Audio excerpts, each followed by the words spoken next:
બનાસકાંઠા જિલ્લાના Tharad Ahmedabad Bharatmala express way project જમીન સંપાદનમાં ખેતી અને બિનખેતી જમીનની વિસંગતતાને દૂર કરીને બજાર કિંમતે ખેડૂતોને ભાવ અપાવવા માટે અને અન્યાય થતો રોકવા માટે આજે આ વિસ્તારના ખેડૂતોએ તે મતલબના બેનરો સાથે મોટા પ્રમાણમાં રેલી યોજીને બનાસકાંઠા જિલ્લા કલેક્ટરને આવેદનપત્ર આપીને મીડિયા સમક્ષ પોતાના પ્રશ્નો જણાવ્યા હતા।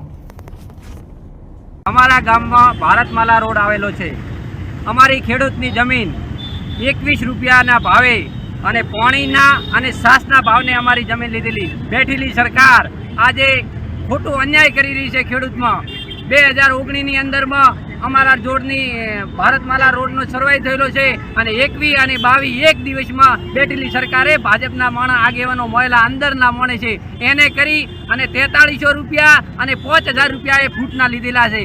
અમારા ખેડૂતનો અન્યાય થયો છે એના માટે લડીશ, અમે જીવ આપી દઈશ પણ જમીન તો નહીં આપીએ।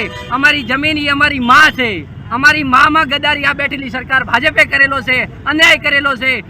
આજે અમને ન્યાય નહીં મળે એટલા દિવસ અમારે ગાંધીનગર જવું પડશે, જશું, જીવ આપી દઈશ પણ જમીન તો નહીં આપી, આજે નહીં આપીએ ને કાલે નહીં આપી। એટલે બેઠેલી સરકારને ભલે ધ્યાનમાં રાખવું એટલું રાખે।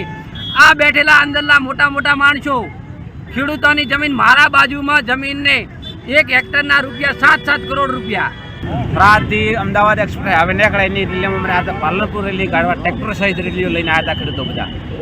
તમામ ખેડૂતો હાજર છે। અમારા ખેડૂત સાથે અન્યાય થયો છે।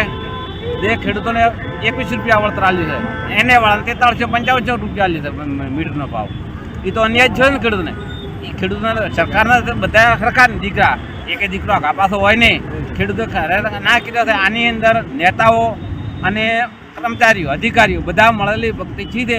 આમાં ખેડૂત સાથે અન્યાય છે જાહેરમાં આપણે કહેશું।